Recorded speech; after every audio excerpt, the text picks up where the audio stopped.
El matrimonio, bueno, ya sabemos que es la unión libre de dos personas para realizar una vida en común. Y aquí es importante porque esto lo podemos después manejar en una demanda. ¿Cuál es el fin del matrimonio? Pues el respeto, la igualdad y la ayuda mutua, que muchas veces se nos olvida. Quizás empecemos bien al principio y esta figura del matrimonio después se va a ir distorsionando. Pero siempre, y esto se hace valer mucho en las demandas, ¿no? Que es el respeto, igualdad y la ayuda mutua, ¿no?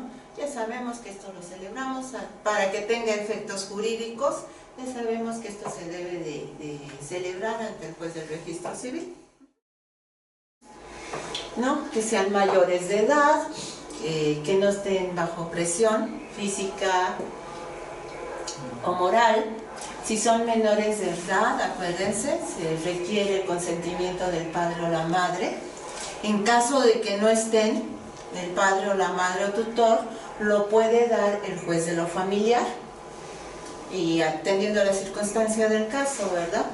O que la contrayente esté en estado de gravidez o que tenga, si es mayor de 14 años, que exista un parentesco por consanguinidad o afinidad en línea recta, pues ahí no. Y algo bien importante, y esta fue una modificación que hay aquí en la Ciudad de México, que se llama el certificado de no registro de deudor alimentario moroso. Esto no está vigente en todos los estados de la República. Vamos a ver más adelante en qué consiste, ¿sí? Pero no sabíamos los requisitos anteriores. Esta fue una modificación que se hizo últimamente al Código Civil. ¿Esto qué quiere decir? Cuando el hombre no cubre la pensión alimenticia, hay un RAM que es el registro de deudor alimentario. Entonces se inscribe a esa persona, se inscribe ahí como deudor alimentario y esto hace que no pueda volver a contraer nupcias hasta regímenes.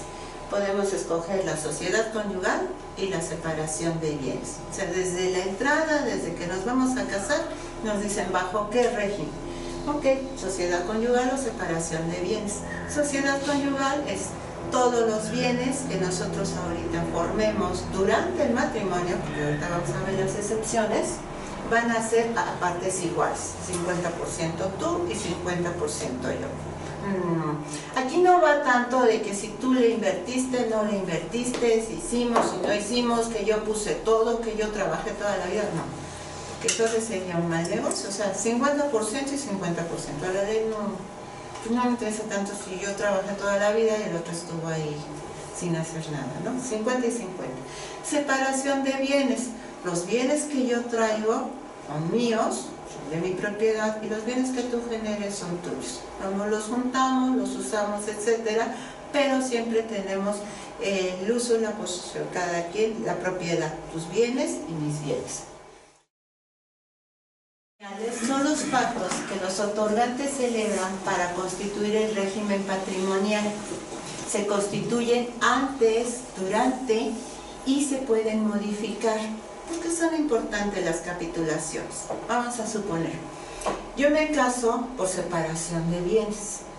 Vienen siendo como un convenio que se hace. Pero vamos a suponer que la pareja dice, bueno, ok, pero vamos a estipular, vamos a comprar un condominio.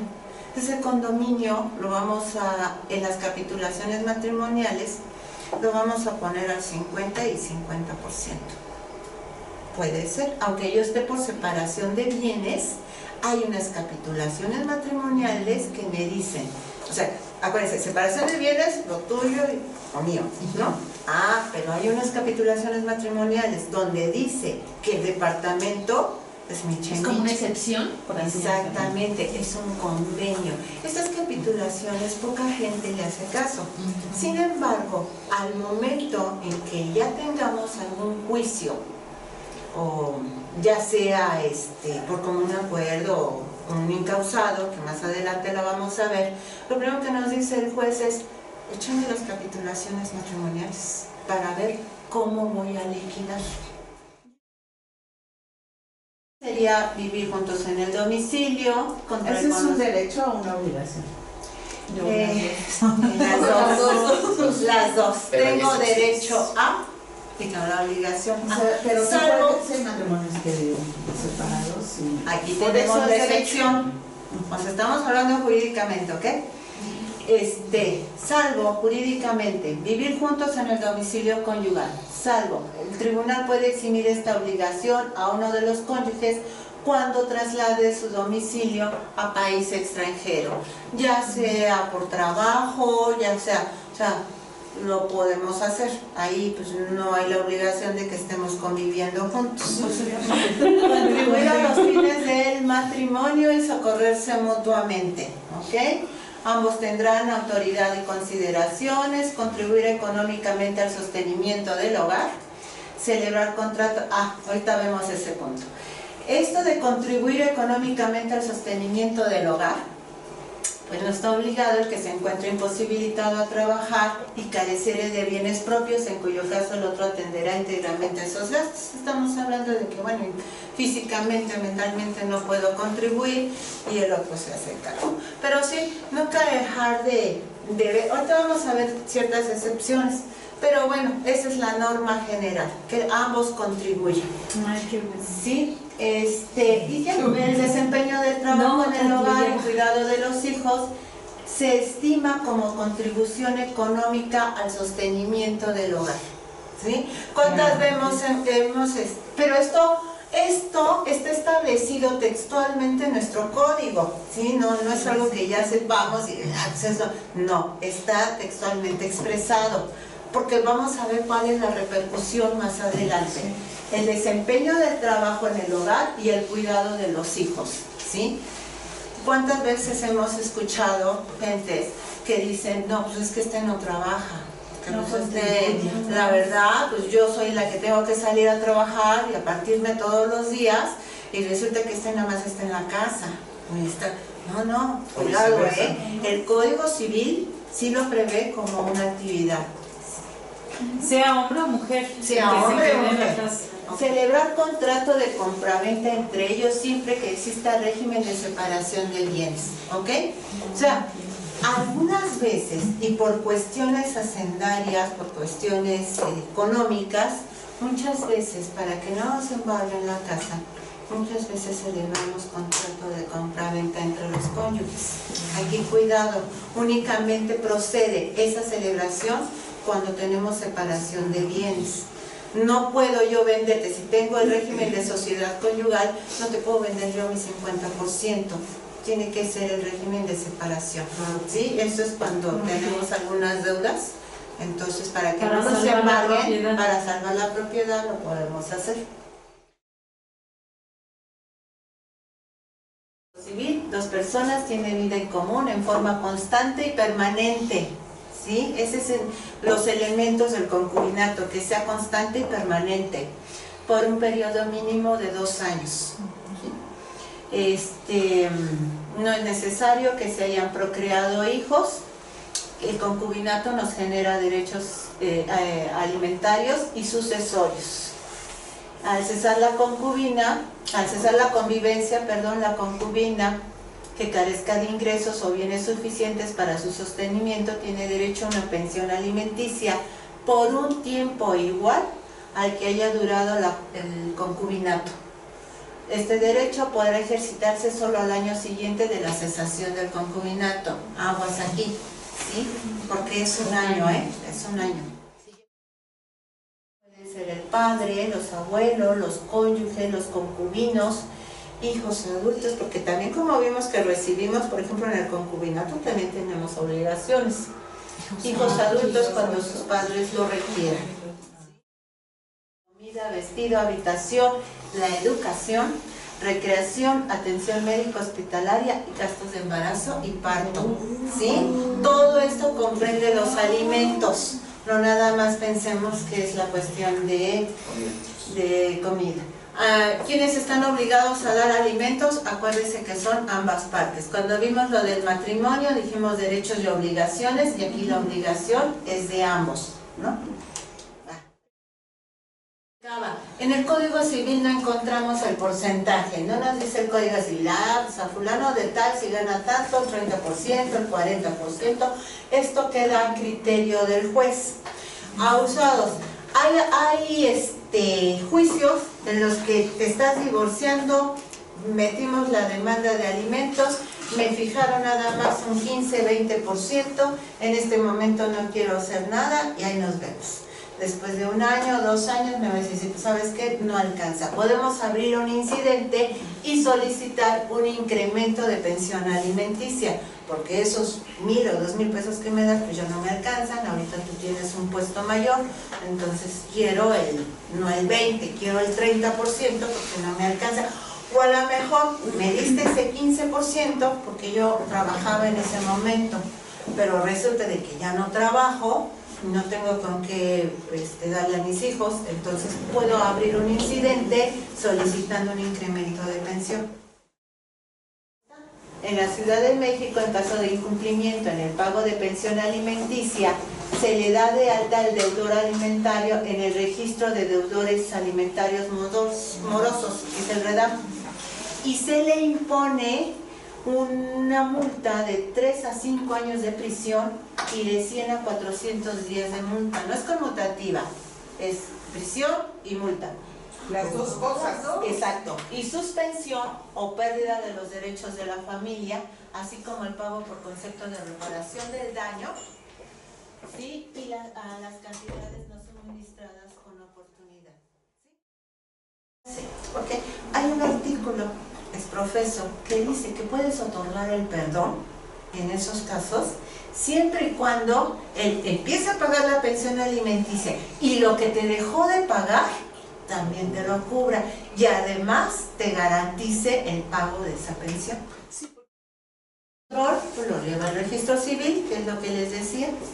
Concentra los nombres de las personas que han incumplido por un periodo mayor de 90 días, o sea, 3 meses. Porque hay gente que dice, es que ya no me pagó y ya tiene como 6 o 1 año o 2 años. Una obligación alimentaria que previamente fue ordenada por un juez o que haya sido establecida mediante convenio judicial. Este registro se actualiza mensualmente. ¿Es posible cancelar la inscripción cuando así lo ordena un juez? O sea, no es porque uno quiera o porque ellos vayan. Aquí necesita, y para que el juez lo ordene, pues tú tienes que acreditar, ¿no? Que estás cumpliendo con tu pensión. Siempre y cuando se demuestre fehacientemente que el deudor se encuentra al corriente con su obligación alimentaria por un lapso de 90 días y que incluso la ha garantizado, ¿sí? Pero no pueden ir ellos y decir, ay, pues ya bórrame, en el buro de crédito no. Tiene que ser a través de una solicitud por parte del juez. Es el pago de pensión alimenticia. Ahora, otra manera, el deudor incorpora a su casa al acreedor, aseguramiento de bienes, la fianza, prenda, hipoteca, billete, solicita al acreedor alimentario que ejerza la patria potestad, tutor, pareja. Aquí, ¿cómo vamos se los comenté, si está trabajando en alguna dependencia o en algún lugar fijo, pues ahí la misma empresa se los retiene, entonces estás garantizando de alguna manera con tu trabajo.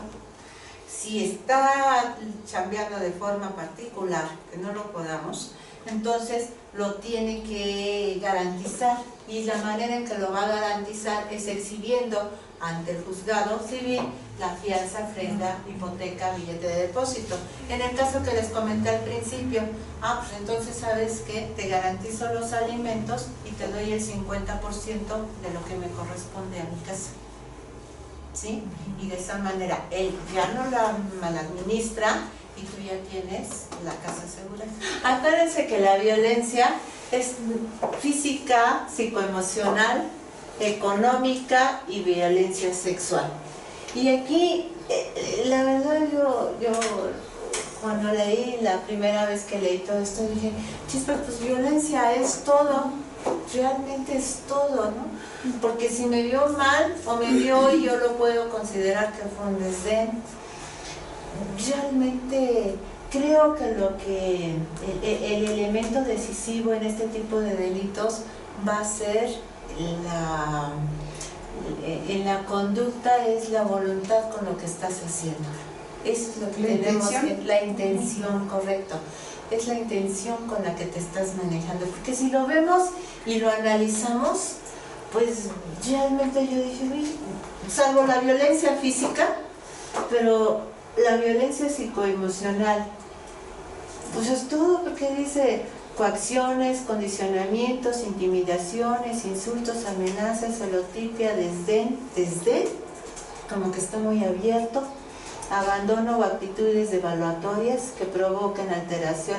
A veces si decimos abandono, dicen, ya no le digo nada porque se enoja, ¿no? Y entonces uno lo puede considerar como abandono. Pues es que tiene que ver también con la frecuencia, ¿no? O sea, puede ser que un incidente de enojo entre tú y yo podamos a lo mejor alzar la voz, no, pero no es constante ni tiene la intención, o sea, ni yo tengo intención de hacerte daño ni tú a mí, pero claro, de repente sale el enojo, podemos ¿no? tener, y eso es lo que hay que tener mucho cuidado, podemos tener diferencias, ¿no? ¿Cuántas veces hemos tenido diferencias en el trabajo, diferencias en una reunión, lo que sea, ¿no? Pero si no tomárselo como algo personal, aquí sobre todo es eso, ¿no? El motivo que te está brillando, y eso es lo que tenemos, y eso es bien importante, porque ese es el elemento que tenemos que acreditar en juicio. El SAT no lo tenemos contemplado tal cual en nuestro Código Civil, pero sin embargo en el de la Ciudad de México se dice: comete violencia familiar el integrante de la familia que transforma la conciencia de un menor con el objeto de impedir, obstaculizar o destruir sus vínculos con uno de sus progenitores. O sea, no lo tenemos así como el centro, pero lo tenemos en este artículo, y lo tenemos catalogado como un tipo de violencia familiar, que ya ahorita hablamos del Código Penal, de las sanciones que hay con respecto a la violencia familiar.